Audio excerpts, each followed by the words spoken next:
Railway కోడూరులో TDP రాష్ట్ర సాంస్కృతిక విభాగ అధ్యక్షుడు పంతగాని నరసింహప్రసాద్ ఆధ్వర్యంలో మహర్షి అభ్యుదయ సంస్థ వారి సహకారంతో 10th డిగ్రీ డిప్లొమా విద్య అర్హత కలిగిన మహిళలు, డిగ్రీ డిప్లొమా పీజీ విద్య అర్హత కలిగిన పురుషులకు నియోలింక్ మొబైల్ మ్యానుఫ్యాక్చరింగ్ కంపెనీ సంస్థ యందు పనిచేయటకు స్వయంగా కంపెనీ వారే జాబ్ మేళాను నిర్వహించడం జరిగింది. ఈ జాబ్ మేళాలో మ్యానుఫ్యాక్చరింగ్ ఆపరేటర్స్, మెటీరియల్ కోఆర్డినేటర్స్, వేరే హౌసింగ్ ఉద్యోగస్తులను సెలెక్ట్ చేయడం జరిగింది. ఈ సెలక్షన్ కు 250 మంది వరకు హాజరయ్యే అవకాశాలు ఉన్నాయి. వీరిలో 200 మంది వరకు సెలెక్ట్ అవ్వొచ్చని అంచనా వేశారు.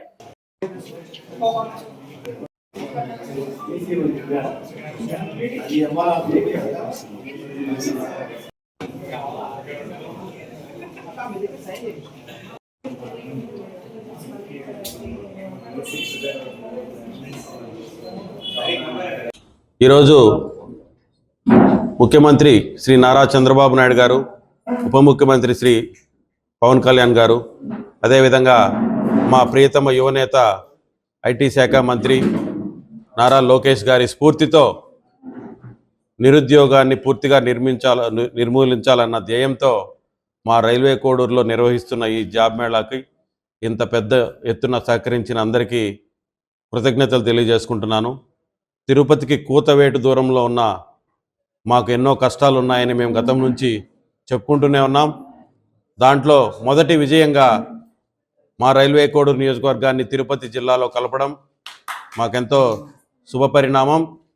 దీనికి తోడుగా అక్కడ ఉండే పరిశ్రమల్లో మా నిరుద్యోగ యువతని అకామిడేట్ చేసి మా జీవితాల్లో వెలుగు నింపుకోవాలన్న కోరికని మేము నెరవేర్చుకుంటున్నాం.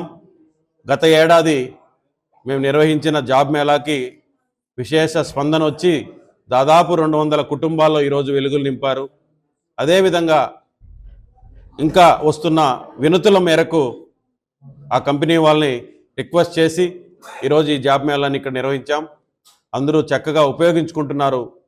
ఎప్పుడైతే కుటుంబాల్లో ఆనందం ఉంటుందో ఆ ప్రాంతం కావచ్చు, ఆ రాష్ట్రం కావచ్చు సుభిక్షంగా ఉంటుందని మా నాయకులు చెప్పిన దానికి ఈరోజు మేము ఇక్కడ కార్యరూపం దాలుస్తున్నందుకు దానికి సహకరించిన అందరికీ మరొకసారి ధన్యవాదాలు తెలియజేసుకుంటూ ఈ నిరుద్యోగులందరూ ఈ అవకాశాన్ని ఉపయోగించుకొని మన తిరుపతి, మన జిల్లా తిరుపతి అక్కడ వెలిసిన అనేక పరిశ్రమల్లో ఉపాధి పొందాలని మనస్ఫూర్తిగా కోరుకుంటూ సెలవు తీసుకుంటున్నాం. Thank you.